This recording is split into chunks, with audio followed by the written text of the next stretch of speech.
All right, everyone. So time to get started in our afternoon session. We're starting with an update from the ministry on the Omnibus standards. In case anyone has heard, the ministry is making some changes. So I think, is it Mike or Glyn that's coming up? Glyn? Okay. All right. Please welcome Glyn. Oh, you're going up first? Ah, okay. Huh?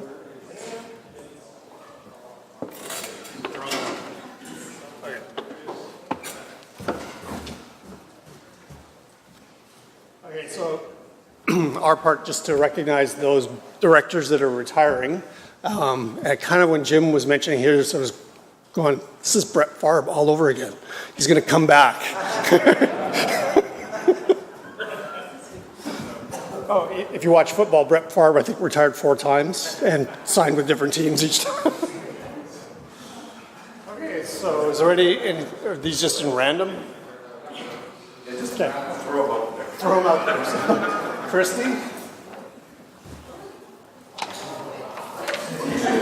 Yeah, you get 2, so it's a good job you drove.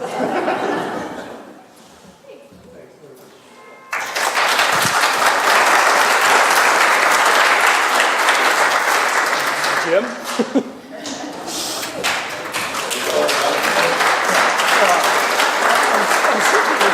secretly hedging every microphone.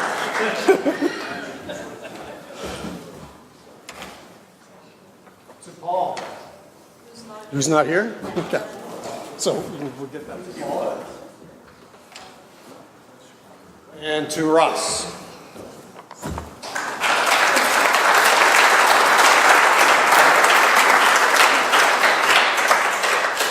And we have one other one to give, which is a good segue to Glyn's talk. But I think Glyn also had a senior's moment. This is when we know Glyn's coming up for retirement. He texts me last night and goes, I forgot the gift. So we'll give it out at another event. But we just wanted to thank you guys for the opportunity to let us recognize the individual who's provided us like infinite amount of assistance in the process of doing the Omnibus that Glyn's going to talk about. And the bit that's really important for us is he's not a CSAP member and he's not a Ministry of Environment member. He worked out of the kindness of his heart plus his professionalism in terms of trying to get outcomes that we were looking for. And we've relied on this individual in many ways. Every time when we brought in the vapors, this individual was helping out and making sure that we're not setting numbers that are below detection limits, or that there are actually analytical methods to be able to do this work, which is important. It's great. We can have a number, but you can't test for it. And we've kind of taken him for granted for a long time. And I do want to recognize his contributions. The other thing I told Glyn is that when we're doing our budget load, I want to make sure that we actually put budget money aside for doing some of this work in the future, because it kind of gets done off the side of the desk and it really shouldn't be. But anyway, I want to recognize Mark Hugdell for Technical Director of ALS Canada. He's done a tremendous job for us.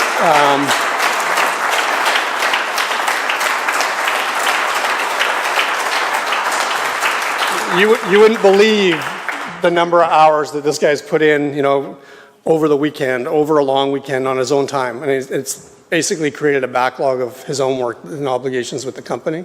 But your service is tremendously appreciated by us. Thanks very much. Thanks very much. It's a big surprise. Glyn will get you the gift.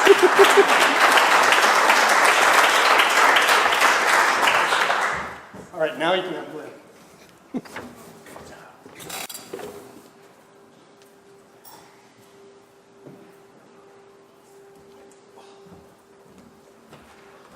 Well, good afternoon, everybody. Yes, I did have a seniors moment, or pre-retirement moment. I did forget your gift, Mark, but we'll get it to you. Don't worry about it. It's worth having. Actually, it's not really because I'm getting old, I don't think. I just have a lot on my mind. In fact, one of our most junior, most newest section members told me that she thought I was managing incredibly well for my age.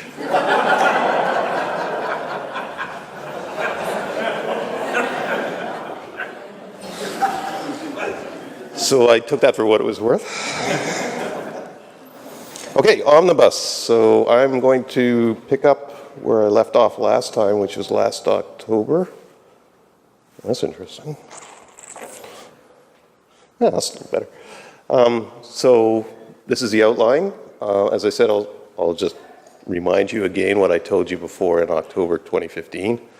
Won't spend a lot of time on that, just show you some slides. Then we'll talk about what happened during the winter, the omnibus activities there, including things like how we went about posting our response to comment received, the supplemental proposal papers and what was the outcome of that, and spend a bit more time actually on what we've been doing for, the last 4 months or so, spring 2016 activities. So we'll talk a little bit about the famous final stakeholder information session that we had in Vancouver in March, the final protocol papers that are posted to the web, the final checks to the standards, the final emerging contaminants. I will raise the veil and show you which of those emerging substances are actually going to be in the reg. The new schedule format, so I'll show you some schedules, what they actually look like now, and talk a little bit about some statistics, interesting statistics in regard to the omnibus. Then we'll move on to CSAP examples of new standard impacts. That'll be interesting for you guys. Status of ministers and the Lieutenant Governor in Council orders. There's 2 orders, so we'll talk a bit about that. Some advice in regards to likely case file submission dates and what we're doing about that during that period of transition when hopefully the new standards have been approved by the minister but have not yet come into legal force. And then we'll talk about what we're going to be doing next. So the first phase of the Omnibus, Omnibus 1, is very close to being finished. It's almost over. We have a whole bunch of work that we have to do that we're calling Omnibus 2 or Son of Omnibus that we will do during the transition period. And then we have Omnibus 3, which is the next cycle stuff, so that maybe that's grandchild of Omnibus. It goes on. Omnibus keeps giving. So you've seen these slides before. These are exact slides that I put up back in October. I'm not really going to go through them. There's a few blue highlighted items in there that I'm going to just show you that they were there.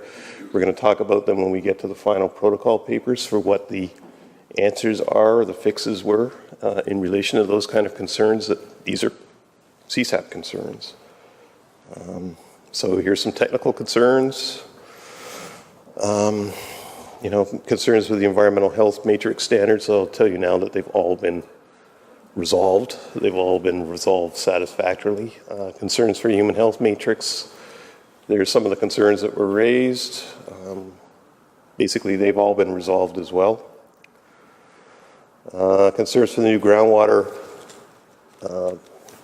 model and the matrix soil and groundwater standards. The big news there is the concern and the need that CSAP told us that we would have to have a functional protocol to site-specific standards leachate test if we were going to go through and actually use the new groundwater model to set new standards. So I'll have some news about that for you as well. Concerns for the water standards. There was some concern related to hardness standards, setting a water standard for hardness. It's been decided that that was a little premature, so we're going to defer that to the next cycle. Need for Schedule 10 drinking water standards to be media apportioned. Absolutely, they should have been media apportioned when we first brought them into effect, when we first brought Schedule 10 into effect. We didn't do that because we had said that we were simply going to adopt the EPA values and only adjust the carcinogenic substances for BC's incremental lifetime cancer risk of 1 in 1,000 versus EPA's 1 in 1,000,000. But we should have also media apportioned it so that we only took 20% of the TRV and made the same adjustment across the board for all the EPA standards that we adopted. So we've now done that. PFOS, that's one of the emerging contaminants that's going to come out. Okay, response to comment. I hope people know that there is a response to comment document on the proposal papers that has been posted to the web. There's a link there for you, still there. Please use the link. It's almost impossible to find if you don't know where to go. But there's the link.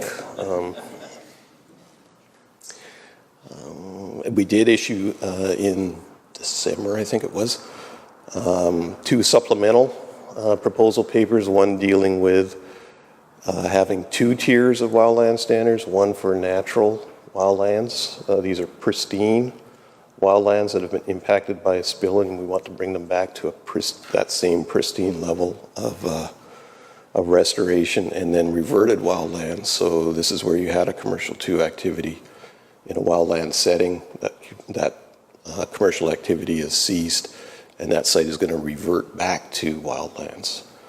And I'll explain a little bit more what the difference between those 2 types of wildlands means in regards to the standards. We also issued a supplemental protocol paper that related to how we actually calculate the standards for substances that are carcinogenic. So most of the world, World Health Organization, EPA, even Health Canada for that matter, typically would establish a standard for a carcinogenic substance on the more stringent or the more important of a carcinogenic endpoint versus that substance's non-carcinogenic endpoint. So we proposed that we would do the same. We would just get on board with modern toxicology and make sure that an appropriate standard was set for a carcinogenic substance. And both of those 2 proposal papers, we didn't receive any negative comment whatsoever on either one of them. So those have gone forward now. And we did initiate an online poll regarding the length of time in that transition period, the period between when the minister approves them and they actually come into legal force. That was one of the issues that CSAP Technical Committee rose along with a lot of other stakeholders.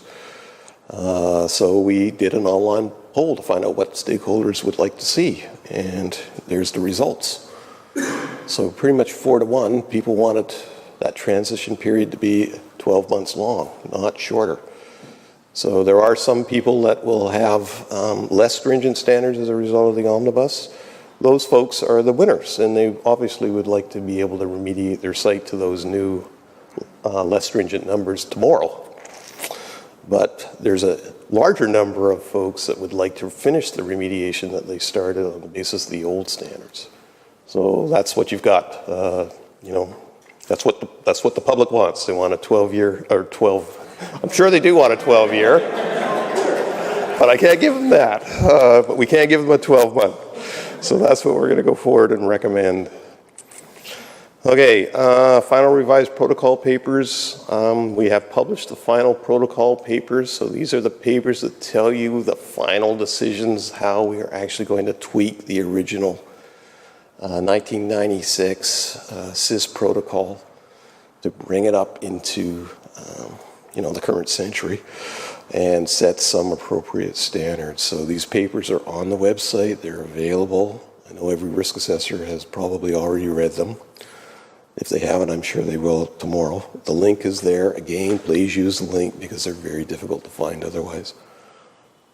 Okay, and now we will talk about some of those. So, okay, first one is human health soil standards. So on, I guess it's your left side, we have the proposal or the concern. And number 2 there is that carcinogenic issue that we had the supplemental paper about, set the standard on what's the more important of the non-carcinogenic or the carcinogenic endpoints. And going across there, you'll see in blue the proposal was adopted. So these are some of the highlights that I've just pulled out of the proposal papers. You really need to read the proposal papers to see what the changes actually are and why they were made. And then also on these slides, I've identified some of the next cycle stuff. And by next cycle, I don't mean the transition period. I'm talking about the next 5-year cycle of review and revision. So these are more for people to take away and look at and think about and maybe have in their hand when they're actually reading the proposal papers.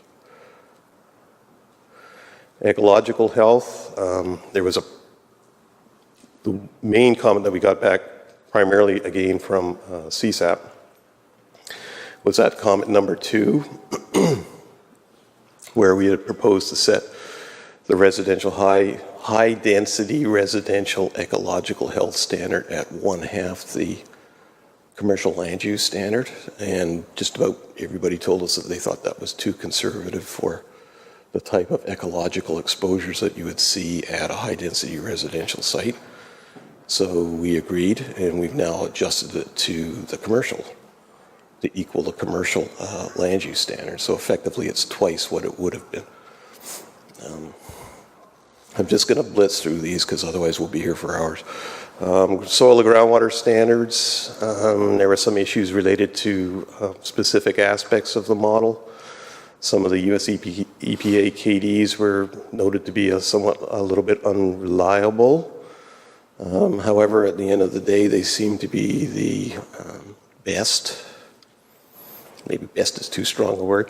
They seem to be the most commonly accepted KDs for this kind of modeling, so they were retained. The decision was to keep them, not try to go out and find new ones or create new ones. Although they, according to George, we did adopt the Sauvé et al. 2000 isotherm for lead. Is George out there? Okay. Yeah, so, as a result of the comment that we received on the new groundwater model, that was what was being assessed. For the most part, that new model won't be changed as a result of the comment that we received. We've tweaked it where we can actually make some improvements on the basis of people's concerns with that new model. We've done that, but for the most part, that new model is the one that we will use or have used. Water standards, a lot of concern about the Ministry of Environment, calculating de novo tox-based drinking water standards across the board. Our Ministry of Health was very concerned that we would end up with a set of Canadian drinking water guideline standards, which ostensibly are based on toxicological considerations versus the ones that we have just reviewed and calculated. And because many of those are old, the numbers would be different. And that would cause some problems in regards to administration, like the Water Act.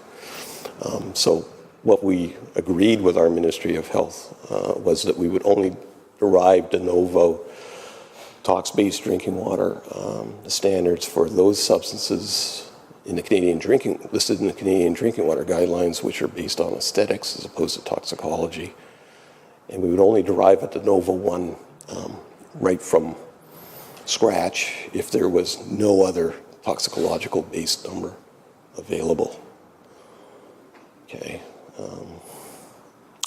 And as I said, keeping up with the requirements of the original protocol to media apportion TRVs for use in setting standards. So concept there is that there's 5 typical sources of exposure to a contaminant: soil, water, air, food, and consumer products. So if your TRV is 100%, you would only want to give 20% to each one of those avenues of exposure. So if you're setting a drinking water standard, you take 20% of the TRV as your starting point.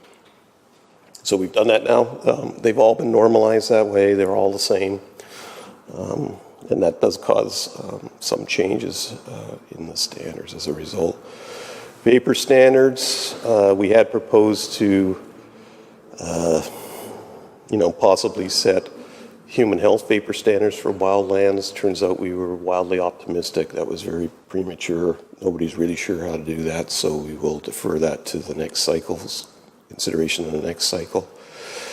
Most people are ecstatic that we are going to set parkade standards or parkade use standards. However, some people feel that even those parkade standards that we're setting are too conservatively based. But at the end of the day, those folks were outweighed by information we got from CSAP Technical Committee and from the Science Advisory Board that said, no, those are good. So I'm sorry, but those two groups carry a little bit more weight than some other folks' opinion, and that's what we're sticking with. But the good news is you're actually going to have them. Now, the checks, which Mark got his recognition for, and he really has done a fantastic job in doing that. So BC LTAC was assigned the thankless task of making sure that the standards, once they had been calculated, so these are the tox-based standards that pop out from the protocol, the revised protocol, that particular number, that concentration number, first of all, is there an analytical method that's available to actually analyze for that substance? Because we have a number of new substances in the reg that weren't there before. Does that method return a detection limit that is actually lower than the standards? So if that's the case, then we have to adjust it, right? We don't want to set standards that are less than the detection limit. And then there's a number of other checks, like the dissociation check. This is particularly in the case of Schedule 10 substances where there are many salts, for example, that are labeled, or in Schedule 10, it's a salt. In the environment, you won't find that salt. What happens is as soon as it goes in the environment, it dissociates, and really the toxicity is generally associated with the metal that's associated with the salt, right? So some of those don't really belong. You don't really gain anything by trying to set standards for products, chemical products, as opposed to chemically active toxic agents. So there was some screening out of that to be done. Flammability at lower explosive limit checks for vapors. Certainly don't. It's the same with the detection limit, right? You don't want to set a standard that's going to cause flammability or explosions. Laboratory reality check. This is issues of how much do these things cost to analyze for. Is it going to cost $10,000 a sample? That's a problem, right? And then there are a bunch of LRS or section checks, solubility check. There are some substances that are essentially of such limited solubility that you shouldn't be setting water standards for those, so we had to screen those out. Provincial background check is an interesting story. We just shows how disorganized, in some cases, some of our files are. You're all aware that, on P4, those regional estimates, regional background estimates for metals are based on nitroperchloric and aqua regia tests, because we didn't have any strong acid leach test, which is the official method.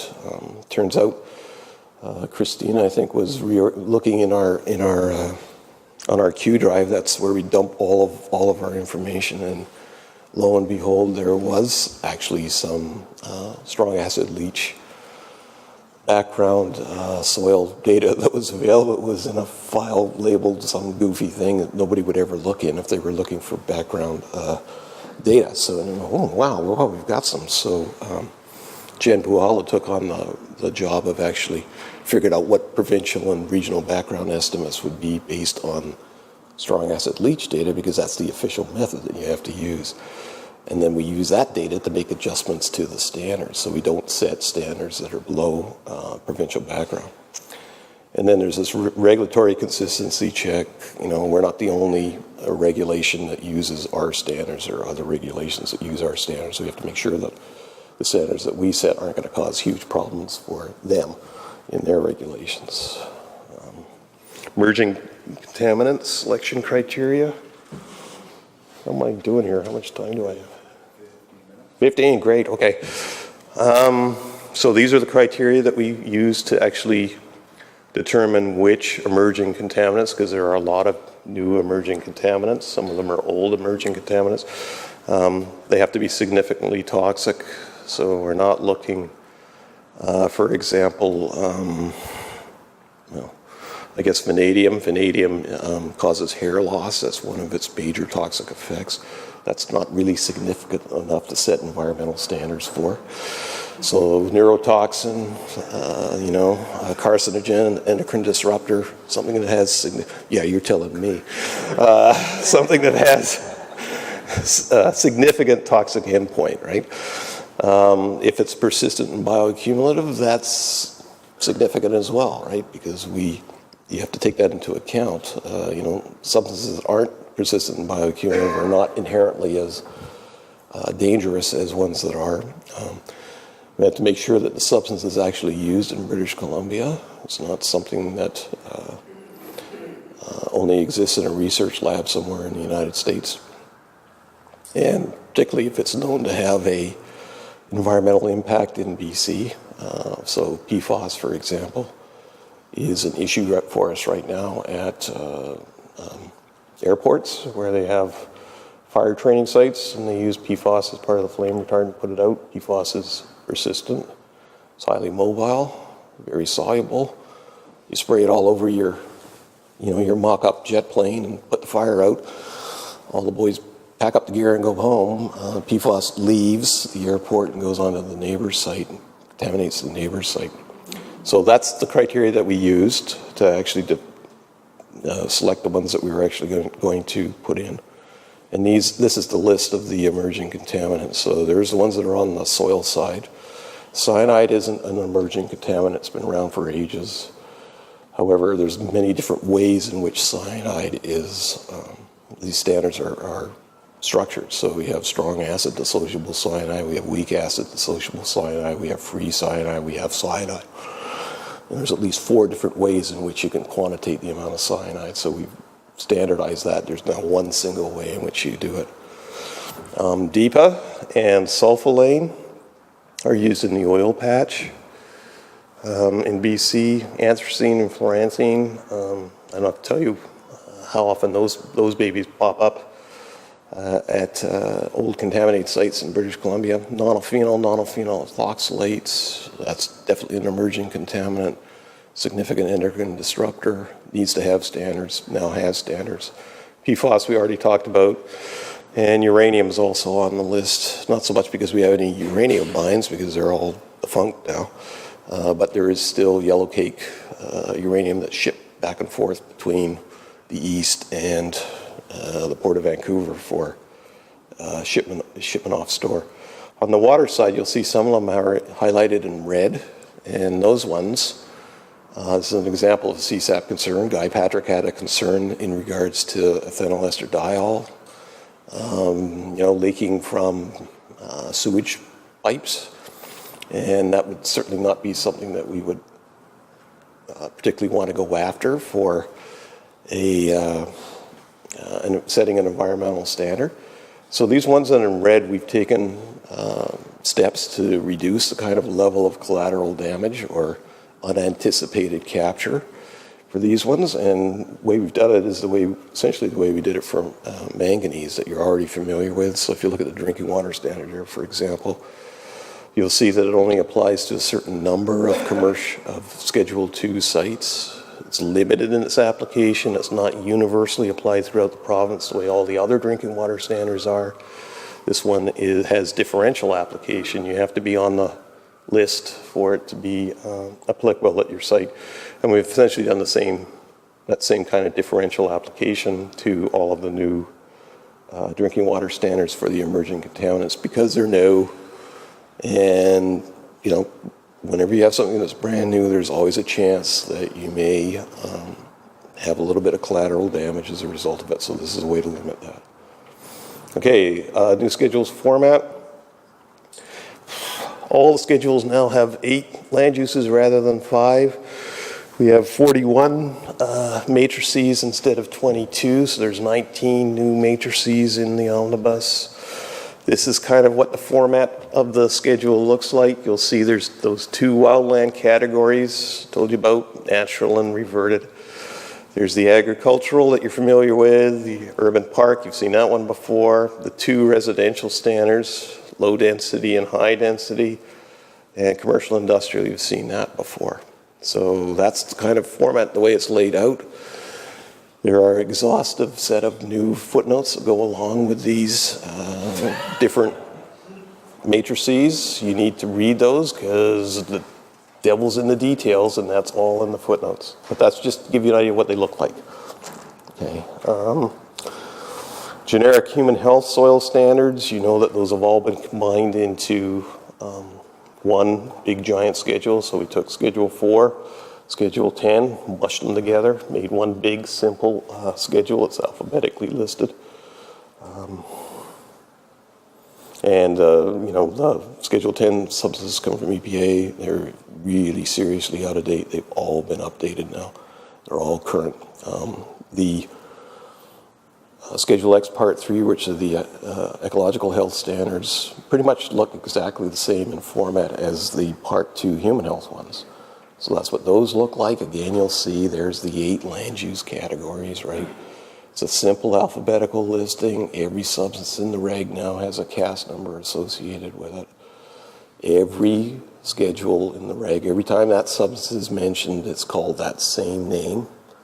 That name came from BC LTAC. It is not the IUPAC name in many cases because nobody knows what the heck the IUPAC name is. By the same token, you can have all kinds of different abbreviations and different names for common substances. So it had to be standardized. BC LTAC has done that for us now. When you see DDT, it's going to be called DDT. Right? Okay. Anyway, there's the columns again. This thing goes on for pages and pages and pages of numbers.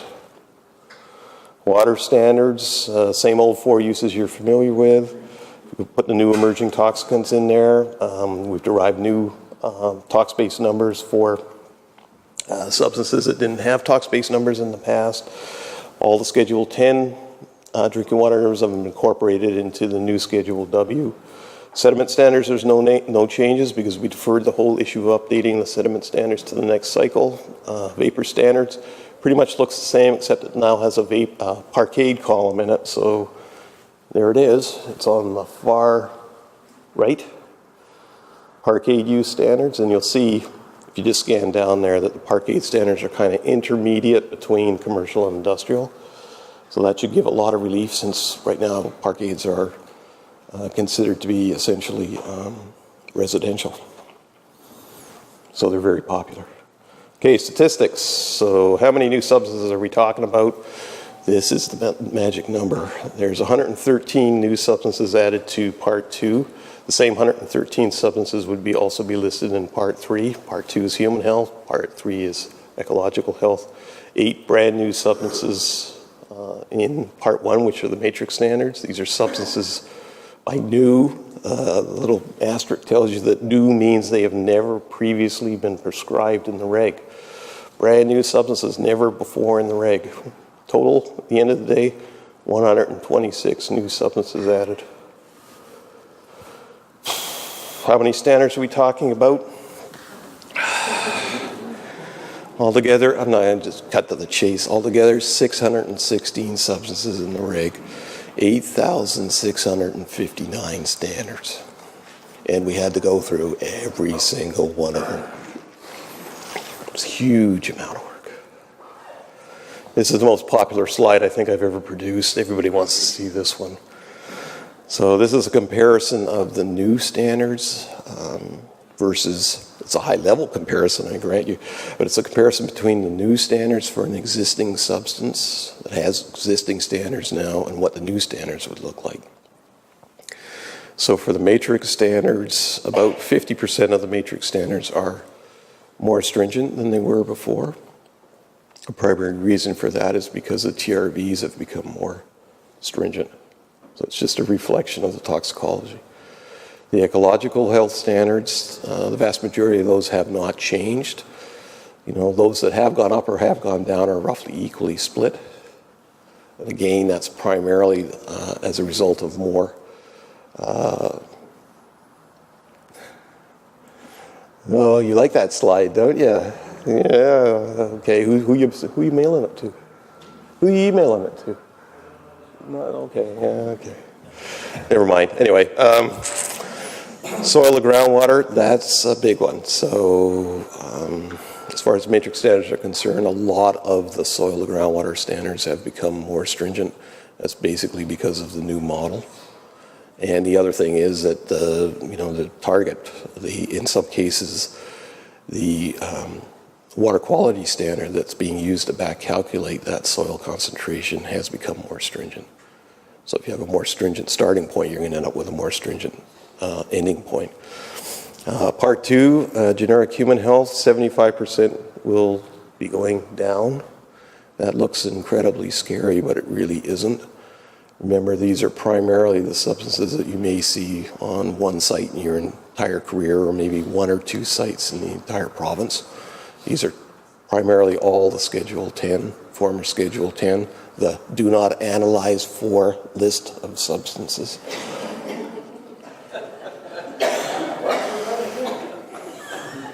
You know what I'm talking about, Guy. You invented it.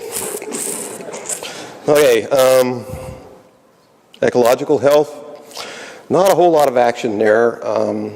There are some that will become less stringent as a result of it, but for the most part, there's not a lot of change, and that's primarily because they're all just the old Schedule 4 numbers for the most part, so there wasn't a lot of change there.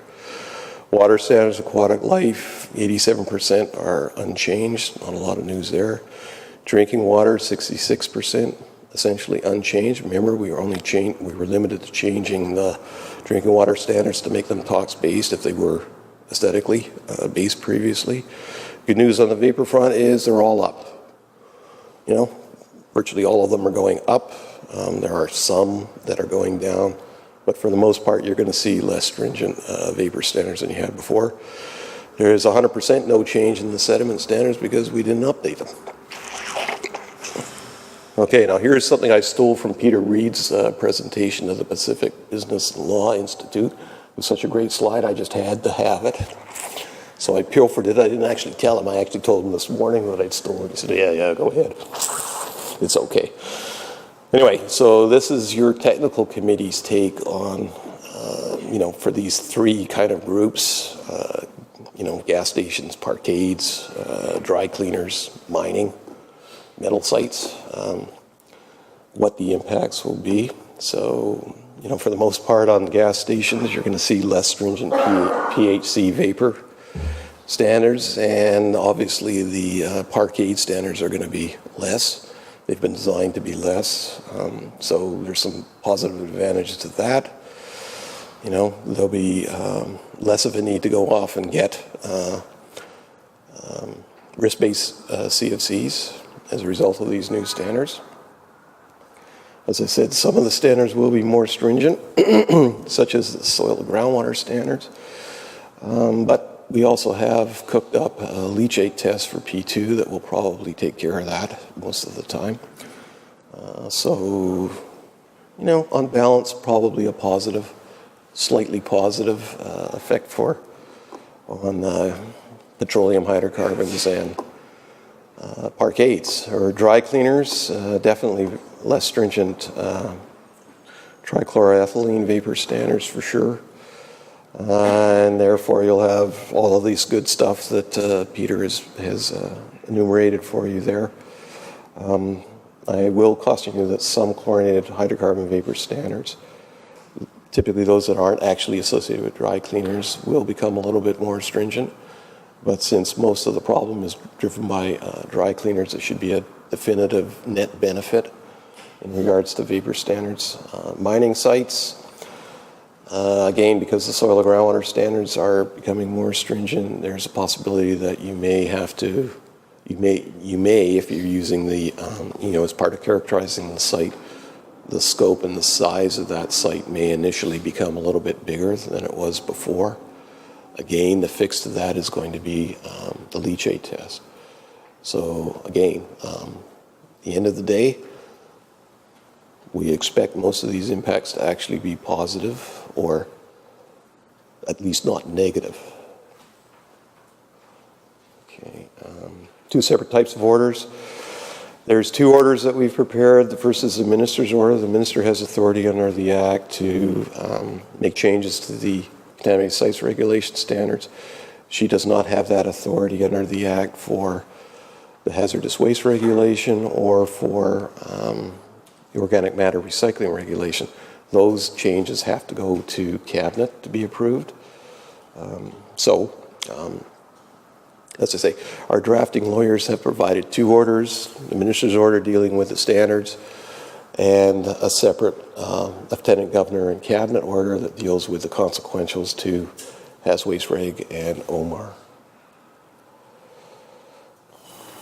Coming into force, it's proposed that the Minister's order coming into force date 1 year from the date of the Minister's approval would be exactly the same for the coming into force date for the consequentials to Haz Waste and OMAR. And now we get on to case file submission processing dates. So our solicitor's advice originally was that, you cannot, and it's still his advice, you cannot have both the old standards and the new standards applying at the same point in time. There has to be a clear division between the two. So the old standards are in effect for a certain period of time, and then after that date, the new standards are in effect. However, we also we heard from, as Jim knows, we heard from UDI that switch-off date like that fixed kind of date could cause problems for people who are getting submissions in towards the end of that coming into force period, that transition period. So we went back to our lawyer, and thank you, Jim, for having your lawyer supply some information on how municipalities handle those submission date issues. That was helpful. And our lawyer looked at it again and said, well, there is not any explicit authority for the minister to allow you to collect submissions and have that submission go past the coming into force date. But on the other hand, there's no explicit prohibition from doing that either. So we'll sit down and we'll craft some wording that will hopefully do that for you. So that's in the proposed draft order. So the rule is, if you get your submission into the ministry before the magic date when the new standards come into force, we will process it, even though, it's after, your decision will come after the date that the new standards come into legal force. Into both CSAP and MOE. Yeah, I'll use a hypothetical date. Let's suppose that our omnibus comes into effect, is signed off by the minister July the 1st, let's say, okay? The date that the standards would actually come into legal force would be 1 year out, so that's July the 1st, 2017. As long as you got your submission in based on the old standards before July the 1st, 2017, it would be processed using the old standards. If it came in July the 2nd, 2017, you're stuck with the new standards. Okay? So it gives you a bit more time. The other caveat for that is that just as they have to be for municipalities, those submissions have to be complete and of the required quality. So just because you got your submission in before the deadline date, if it's a junk submission, the director will, in all likelihood, reject it, and then you'll be stuck with the new standards, right? So don't send us junk. Make sure you get those submissions to a high quality and in before the deadline date. And the last thing is that, if you want to have, if you're a winner and you want to have early access to the standards, I'm sorry that isn't going to work for you, but if you send in your submission, we'll queue it up. The submissions will be processed in the order that they're received. So if you're a dry cleaner site and you know darn well that you are going to get the benefit, because by that time the numbers will be out, you'll get a benefit by using the new standard. Get your submission in, we'll hold it, and we'll try to kind of gang process them as quickly as we can after the fact that the new standards come into effect.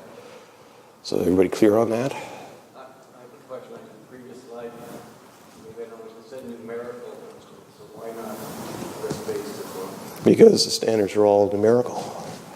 It's as simple as that, yeah. It's just the semantics. Well, there's two different sets of standards, right? There's risk-based standards and there's numerical standards. Yeah, no worries. Yeah, okay. Now, how long is all this going to take? Well, we've had a lot of experience before with vapors that you guys are all very much aware of. You know, as that date gets closer and closer, the number of submissions tends to pile up and pile up and pile up. So we're going to suggest to you that it could take up to 6 to 8 months for the ministry to process a high-risk site. There's a couple of reasons for that. One is that we expect there will be some piling up as it gets closer to the magic day. And secondly, as you're going to hear in a couple of seconds here, I'm overtime, aren't I? Can I keep going? Okay, is everybody happy with that? I don't have much more, honestly. Okay, I'll just keep yakking. Can you elaborate on that first item that based on review times for high-risk submissions? What kind of submissions would you do? Those are ones that go to the ministry for review. Those aren't CSAP sites. Yeah, but is that for high-risk site classification or is that for? No, it's been classified as a high-risk site. Yeah. You've done your remediation, you want your certificate. So you have a submission asking for a certificate of, satisfactory remediation on that high-risk site. Has to go to the ministry for review. Doesn't go through the CSAP process, it goes to the ministry. Yeah, but I thought there was a step already in there where you reclassify the site from high risk to low risk, and then it falls into the CSAP process. Yeah, absolutely, and those rules haven't changed. Those will be the same. High risk will use new P11 upper cap values, for example. I'll get into that in just a sec. So why is it 6 to 8 months? Because, there's going to be, human nature is human nature. I know we're going to have a pile up near the back end. The second thing is there's a lot of work that our Omnibus team still has to do for that transmission period. So that means all the risk assessors for the next year are going to be also occupied doing that kind of work as well as doing high-risk case file reviews. And on the CSAP side, I'm just trying to be realistic because I think there is going to be a large number of sites that are going to want to be processed under the old standards. So you guys may want to think about a little bit longer than normal review time, right? That's just advice. There's no certainty in any of this stuff. Okay, transition period. So this is Omnibus 2, son of Omnibus. This is what we have to do during the transition period. Sure, we've got the standards approved. They're going to come into legal force a year from that approval date. What are we going to be doing during that year? We're going to be madly writing up and revising all of the ancillary guidance that goes along on how you use those standards, how you apply those standards. So a big one is that new protocol C21. C stands for conceptual draft because that's the point it's at now. It's just a concept. We don't actually have anything on paper at this point in time. Lavinia, I think, is Lavinia speaking today on that? Yeah, so Lavinia will give you some insight on that. That's one that we absolutely positively have to have in place at the point that the new standards are turned on. We also have to look at where that leachate test would be used. So, Protocol 2, which is site-specific soil standards. Protocol 11, the upper caps. We just changed all the standards. All the upper caps are based on the old standard, and they'll have to be changed to be based on the new standards. Protocol 13, screening level risk assessment. New model. New parameters, new standard-related stuff that needs to be addressed on their screening level risk assessment. Technical guidance, TG7 needs to be looked at. Anything in red there is something we absolutely have to have finished before the end of that 1-year transition period. Chlorophenol aquatic life quality standards, the groundwater model has to be absolutely finalized and written up and given out to you guys so you can use it. Background soil quality database has to be updated for that newly discovered strong acid leach data that I was talking about. And we have to repeal TG19, assessing and managing contaminated substance sediments. Okay, Omnibus 3, next cycle, next 5 years, what's going on there? There's a whole bunch of additional guidance and protocols that also needs to be looked at that isn't absolutely fundamentally critical to be in place during the point at the time that the new standards are turned on, but does need to be addressed during that 5-year window that we have to update new standards. And these are some of them. I'm not going to go through them. And there's technical guidance. So, in closing, Omnibus is really, really, really close. We've pretty much done all the prep work, okay? The standards have been set. We've had the necessary consultations that we need to do, right? We know the windows of time that we're dealing with, right? We know what has to be done, it still has to be done. We're this close to being ready to go. So, and you know, our Omnibus team is feeling pretty darn good. You know, this has been an 18-month unbelievable roller coaster ride, just going around all over the place. The last 3-4 months have been just hell on wheels. I mean, stuff just floating around, and we're picking stuff out. You know, and everybody's been involved, not just Omnibus team members. All our MT are doing stuff, trying to help us. It's just been unreal.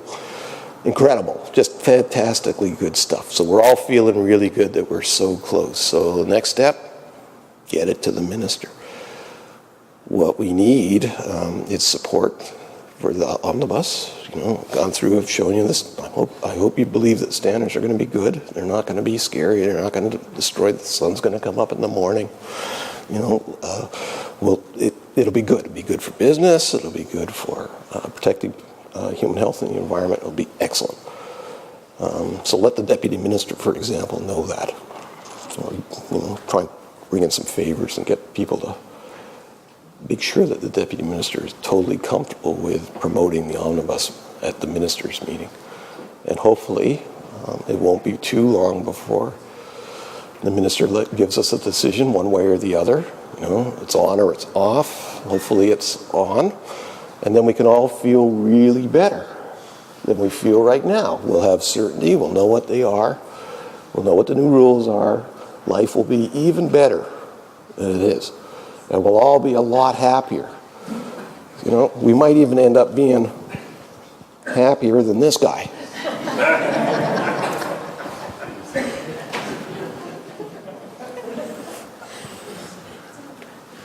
Oh, I don't know if I have time for any questions. Thank you very much anyway.